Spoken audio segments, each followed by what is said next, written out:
Friends, how are you.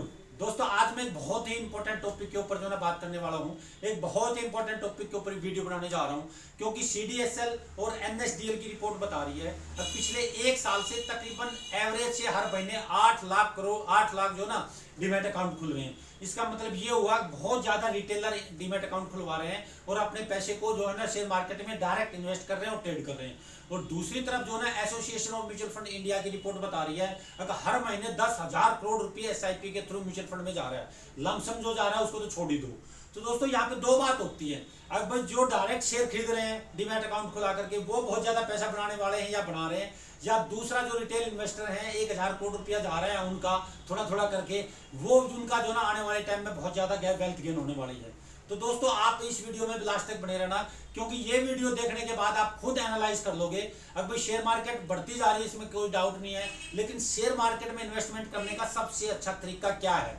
Direct investment करना उचित है, या जो है शेयर मार्केट में म्यूचुअल फंड के जरिए एसआईपी के थ्रू हम इन्वेस्टमेंट करें, वो सही है? तो दोस्तों, चलो वीडियो की तरफ बढ़ते हैं। जय हिंद, मैं सूबेदार रमेश कुमार, रिटायर्ड आदित्य बिरला कैपिटल का सब स्टॉक ब्रोकर और SEBI registered mutual fund distributor. तो दोस्तों, अब सबसे पहली बात करते हैं भाई, जब हम एक रिटेलर पैसे इन्वेस्ट करता है शेयर मार्केट के अंदर, तो क्या वो एक डाइवर्सिटी पोर्टफोलियो बनाता है, नहीं बनाता है? तो हम बात करते हैं डाइवर्सिफिकेशन के लिए। अब भाई डाइवर्सिटी पोर्टफोलियो ये बिल्कुल सही है, सबसे बेस्ट पोर्टफोलियो होता है, एक आइडल पोर्टफोलियो होता है, एक मॉडल पोर्टफोलियो होता है, जो एक डाइवर्सिफाइड पोर्टफोलियो होता है। और डाइवर्सिफिकेशन क्या है? अब मान लो आपने 1 लाख रुपए के शेयर खरीदे, तो उसको अपने पैसे को एक तरीके से जो ना 20-20 हजार रुपए, 15-15 हजार रुपए हर सेक्टर में इन्वेस्टमेंट किया, नहीं किया, हर सेक्टर की आपने टॉप कंपनी ली, नहीं ली, हर सेक्टर की आपने टॉप एक लार्ज कैप एक स्मॉल कैप ली या नहीं ली, तो इस तरह का जो ना डाइवर्सिफिकेशन पोर्टफोलियो कहते हैं। तो यहाँ पे जो है दोस्तों, मैं मानता हूँ भाई आपको नॉलेज है, आप अपने लेवल पे जो ना बहुत रिसर्च करते हो, एनालाइज करते हो, लेकिन जब म्यूचुअल फंड की बात होती है तो वो वहाँ पे बहुत क्वालिफाइड मैनेजर होते हैं। वो जो ना एक हमसे बहुत ज़्यादा एनालाइज करके, उनकी एक R&D टीम होती है, वो एनालाइज करके जो ना हमारे पैसे को 1,000 रुपये को भी 100 कंपनियों में बांट देते हैं। तो वो जो डाइवर्सिफिकेशन के मामले में उनका वही काम है, सुबह से शाम तक जो ना वो वही रिसर्च करते हैं और जो ना हमारे पैसे को डाइवर्सिफिकेशन करके तरीके से इन्वेस्टमेंट करते हैं। दूसरा तरीका होता है दोस्तों रिसर्च एंड एनालाइज। क्या जो हम अपने लेवल पर रिसर्च और एनालाइज कर रहे हैं वो पूर्ण रूप से उचित है या नहीं है? या दूसरा जो म्यूचुअल फंड के जो मैनेजर्स या उनकी R&D टीम रिसर्च और एनालाइज करके हमारे पैसे को इन्वेस्टमेंट कर रहे हैं, वो सही है? दोस्तों, रिसर्च और एनालाइज एक बहुत बड़ी फील्ड है। जब हम किसी कंपनी के बारे में रिसर्च करते हैं तो बहुत ज़्यादा फंडामेंटली देखना होता है, टेक्निकली देखना होता है, उसका ब्रांड देखना होता है, उसका ब्रांड इन्वेस्टर कौन है वो देखना होता है, उसका जो प्रोडक्ट है वो मार्केट में उसका कितना शेयर है, मार्केट में उसका कितना लीडर है, उसकी कितनी लायबिलिटी है, कितनी अवेलेबिलिटी है, कितनी सर्विसेबिलिटी है। उसके बाद आप बैलेंस शीट की तरफ आओ। अब भाई कंपनी क्या पिछले जो ना 10 साल से 5 साल से कंसिस्टेंटली वो 15 से 20% का रिटर्न दे रही है, नहीं दे रही है, ग्रोथ कर रही है या नहीं कर रही है। उसके बाद उसके ऊपर डेट कितना है, उसके बाद शेयर होल्डिंग पैटर्न देखना होता है। भाई जो प्रमोटर है वो उसके पास कितना कंपनी का शेयर होल्डिंग है, वो बहुत ज़्यादा अपने शेयर होल्डिंग को कप डाउन तो नहीं कर रहा है, किसी महीने में 50 लाख शेयर खरीद लिए, 2 महीने बाद बेच दिए।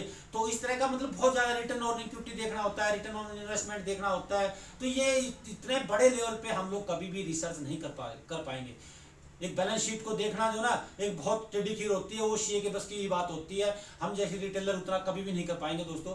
दूसरी तरफ हम म्यूचुअल फंड मैनेजरों की बात करें तो वो बहुत वेल क्वालिफाइड लोग होते हैं, वो IFA होते हैं। IFA इंडिपेंडेंट जो है ना फाइनेंशियल एडवाइजर होते हैं, और IFA की डिग्री जो है अमेरिका ही देता है, दुनिया में और कोई देश नहीं देता।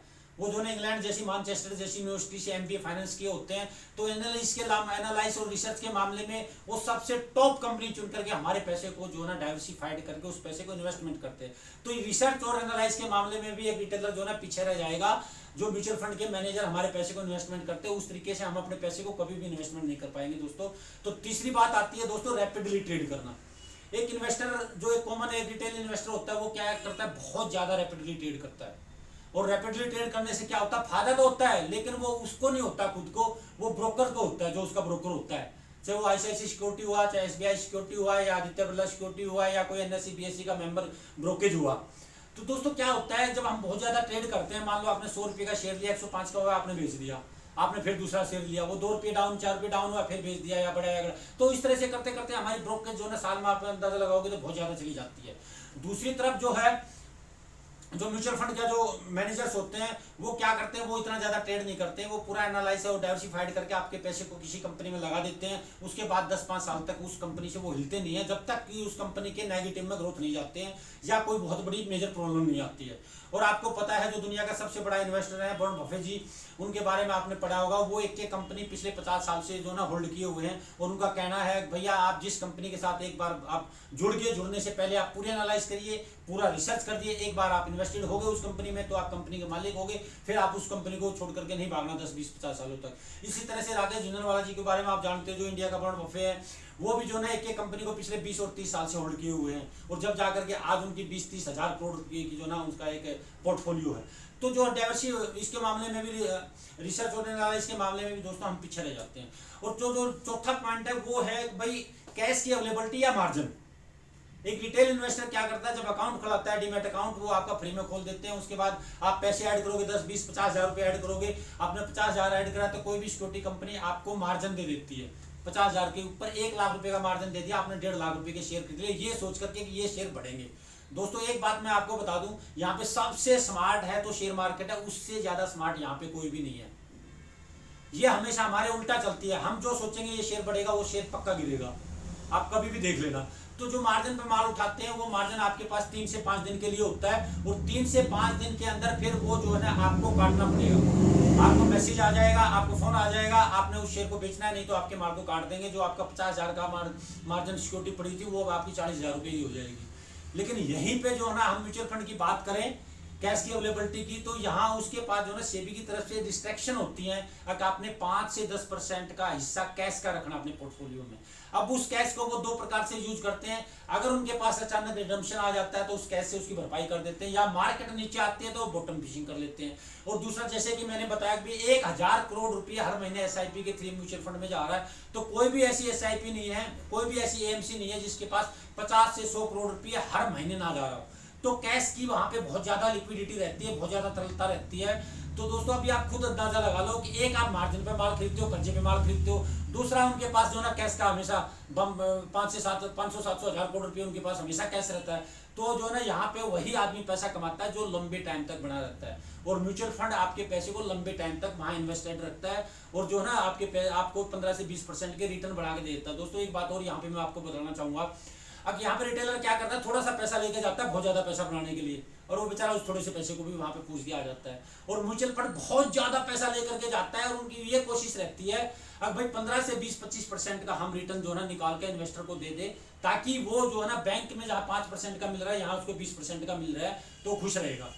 और वो बहुत ज्यादा रिस्क टाइप से हमारी तरह से नहीं लेते हैं, और कैश में हमेशा 5 से 10% वो बने रहते हैं। और दोस्तों जो लास्ट का जो है वो होता है यहाँ अब भाई इमोशन मैनेजमेंट। इमोशन मैनेजमेंट क्या होता है कि आपने एक शेयर खरीदा, आप बहुत ज़्यादा एक्साइटेड पीरियड में आ जाओगे भाई ये शेयर बढ़ेगा, लेकिन शेयर बढ़ता नहीं है, वो टूट जाता है, 100 से लिया 95 का आ गया, आपका फिर भी एक्साइटेड बना रहता है, एक्साइटमेंट बना रहता है, आप उसमें और खरीद लेते हो। शेयर 90 रुपये का आ जाता है, आप और खरीद लेते हो। शेयर 85 का आता है, आप और खरीद लेते हो, और धीरे धीरे करके आपकी पूरी कैपिटल उस एक शेयर में लग जाती है। उसके बाद जो ना मीडिया वाले दिखाते रहते हैं टीवी पे, ये शेयर 10% बढ़ गया, वो % 5 बढ़ गया, और हमें ये लगने लग जाता है कि यार हमारा तो बोकस शेयर है, हमारा तो मैं तो बहुत फंस गया इस शेयर को लेकर के। और वो फिर फ्रस्ट्रेट पीरियड उसका शुरू हो जाता है, और फ्रस्ट्रेट पीरियड में क्या करता है, उस शेयर को वो बेच देता है, जबकि वो टाइम जो उसने बेचा है वो टाइम उसका खरीदने का होता है। और वहीं पे म्यूचुअल फंड क्या करते हैं, जिस कंपनी के साथ एक बार रिसर्च करके एनालाइज करके डाइवर्सिफाइड पोर्टफोलियो बना करके उस जो खरीद लिया वो 5 साल 10 साल तक उस शेयर में उस कंपनी में वो बने रहते हैं। तो दोस्तों हम यहाँ पे अपने इमोशन को जो है ना मैनेजमेंट नहीं कर पाते हैं। अगर शेयर बढ़ गया 100 रुपये का होगा, 110 रुपये होगा, तो हम एकदम से उसको बेच देते हैं। हमारे को वो 10 रुपये लगते हैं कि यार कहीं ये भी ना चली जाए, क्योंकि हमें लैक ऑफ नॉलेज होता है, हमने पूरा गहराई से हमने उस कंपनी के बारे में रिसर्च या एनालाइज नहीं किया होता, हमें लैक ऑफ कॉन्फिडेंस होता है। तो दोस्तों इस तरह से जो ना मैंने 4-5 पॉइंट आपको ठीक से एनालाइज करके बताया, आसान भाषा में बताया।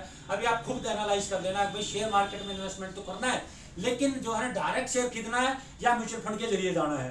तो दोस्तों जो है ना अगर आपको ये वीडियो अच्छी लगी हो तो इस वीडियो को जरूर शेयर करना, खासकर उस आपके दोस्तों को जरूर शेयर करना जो शेयर मार्केट में ट्रेड कर रहे हैं, और नीचे लिख देना कि भाई आप भी ऐसे ही करते हो।